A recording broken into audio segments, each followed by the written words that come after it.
لہٰذا اسی حد تک رکھیے معاملے کو جہاں عقل غالب رہے، اپنے ذاتی غضب کو اس کے اوپر مذہب کے نام پر مت نکالیں. اس بات کو سمجھنے کی ضرورت ہے. جناب جواد بخاری صاحب نے مولا امام حسن مجتبی علیہ السلام کا حوالہ دیا برداشت کا اپنے غلام کے حوالے سے.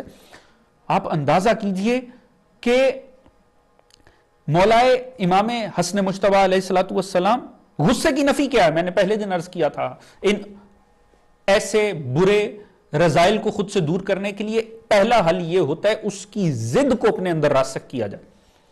جو اس کی مخالفت میں، اس کی نفی میں جو نیک صفت ہو اسے اپنے اندر آپ پروان چڑھائیں، اسے طاقتور کریں. حلم، غصے کی نفی اگر ہوگی تو وہ جس صفت سے ہوگی وہ حلم ہے. اپنے آپ کو حلیم طبع بنائیں. اور مولائے امام حسن مجتبی علیہ السلام ان سے بڑھ کر اس صفت کا کون عکاس ہوگا اور اظہار ہوگا. یعنی مروان جیسا بدبخت ترین دشمن جس نے امام مولا کائنات کو بھی تکالیف دی، امام حسن مجتبی علیہ السلام کے ساتھ اس نے انتہائی حد تک اس نے شقاوت کا مظاہرہ کیا، دشمنی کا مظاہرہ کیا، ناراحتی کا باعث بنا. مگر انداز یہ کیجئے کہ مولا امام حسن مجتبی علیہ السلام کے حلم کا عالم یہ تھا، آپ نے ہمیشہ اس انداز میں ٹریٹ کیا کہ ایک روایت ہمیں یہ ملتی ہے، خود مروان نے اس بات کو ایڈمٹ کیا مولا کے دنیا سے پردہ کر جانے کے بعد، آپ کی شہادت کے بعد اس نے پہاڑ کی طرف اشارہ کر کے کہا کہ حسن مجتبی کا حلم اس پہاڑ سے بھی زیادہ وسیع و عریض تھا. یعنی اندازہ کیجئے کہ برداشت اپنے اندر وہ پیدا کرنے کی ضرورت ہے. بہرحال غصے کے حوالے سے یہ انتہائی اہمیت کے حامل ہے. سیرت ائمہ اطہار آپ پڑھیے، مولا حسن مجتبی ایک شامی آتا. اب شام میں ہم جانتے ہیں کہ اس دور کے اندر جو تعارف تھا مولا امیر المومنین کا معاذ اللہ ثم معاذ اللہ، وہ اس حد تک عجیب و غریب تھا کہ لوگ معاذ اللہ ثم معاذ اللہ مولا امیر المومنین کو جن حوالوں سے جانتے تھے وہ تمام نیگیٹو حوالے تھے، کیونکہ حکومت نے اس حد تک لوگوں کے ذہنوں میں زہر بھرا تھا. اور ہم دیکھتے ہیں آج بھی جس طرح میڈیا کو ان مقاصد کے لیے استعمال کیا جاتا ہے، اپنے موقف کو آگے پہنچانے کے لیے غلط قسم کی نسبتیں دی جاتی ہیں، تشبیہات دی جاتی ہیں، لوگوں کے کردار کشی کی جاتی ہے. یعنی جب چاہا کسی کو بنا دیا، جب چاہا کسی کو بگاڑ دیا. میڈیا کو ان کاموں کے لیے یوز کیا جاتا ہے. 95% میڈیا عالمی اور ہمارے لوکل میڈیا انہی کاموں کے لیے استعمال ہوتا. تو آپ دیکھیں اس دور میں بھی جو حکومتی مشینری تھی، جو حکومتی میڈیا تھا اس وقت کا حاکم شام کا، اس کا کام یہ تھا کہ مولا امیر المومنین کے حوالے سے غلط فہمیاں پھیلائیں. لہٰذا عمومی لوگ، بدو لوگ وہ یہی جانتے تھے کہ معاذ اللہ ثم معاذ اللہ وہ تو ایک بڑے نامناسب کردار کی حامل شخصیات. لہٰذا ان میں سے ایک شامی آتا ہے مدینے میں، مولا علی کی شہادت کے بعد مولا حسن سے ملاقات ہوئی. لوگ بتاتے ہیں کہ یہ حسن مجتبی مولا کائنات علی بن ابی طالب کے بیٹے. وہ آتا ہے اور منہ پر کھڑا ہو کر انتہائی نامہذب انداز میں گفتگو کرتا ہے، نامناسب الفاظ امام کے لیے استعمال کرتا ہے. جو اس کی اس وقت فکر نجس میں جو غلیظ الفاظ کا ذخیرہ تھا وہ سبھی نکال بیٹھتا. اور یہ سب کچھ، اور مولا اشارہ کر دیتے ہیں اپنے کسی صحابی کو اس کو ہاتھ نہیں لگانے دیتے. اور جب وہ اچھی طرح کہہ کر ہانپتا کانپتا اس غصے سے منہ سے رال ٹپک رہی ہے، چہرہ سرخ ہو چکا ہے، اور جب وہ اس عالم میں آ کے تھک کے خاموش ہوتا ہے، مولا امام حسن مجتبی علیہ السلام فرماتے ہیں کہ تو شکل سے مسافر لگتا اور لگتا ہے کہ تو بڑا طویل سفر کر کے آیا، تو تھک چکا ہوگا اور یقیناً تجھے بھوک بھی لگی ہوگی. لہٰذا ایسا کر کہ میرا دسترخوان موجود ہے، جو میں خدمت کر سکتا ہوں آ کچھ کھا لے، اور میں آرام خانہ بھی مہیا کرتا ہوں، کچھ تھوڑی دیر آرام کر لے، سستا لے، تو تھکا ہوا لگتا. حیران و پریشان ہو گئے. کتنا آسان تھا مولا کے لیے بھڑک اٹھنا، غضبناک ہو جانا. مگر ہوا کیا؟ اس ایک نیک عمل کا فائدہ یہ ہوا فوراً مخالف کی قوت عقل نے اپنا کام کیا.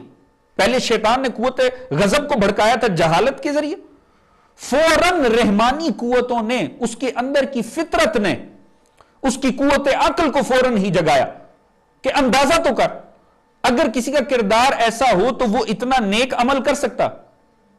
فوراً قوت عقل کو اتنی طاقت مل گئی کہ اس نے قوت غضب کو مغلوب کر دیا، اور وہ شخص مولا کے قدموں میں گر گیا اور کہنے لگا مولا مجھے معاف کر دیجئے، میں آپ کو پہچانتا نہیں تھا، مجھے تو یہ بتایا گیا تھا کہ آپ حضرات کے کردار ایسے، میں تو جانتا ہی نہیں تھا کہ آپ تو اتنے عظیم کردار کے حامل ہیں. فوراً ہی مغلوب ہو گیا، مومن بن گیا. بے عین ہی مولا امیر المومنین حالت جنگ میں دشمن کو تلوار تک پکڑا رہے ہیں.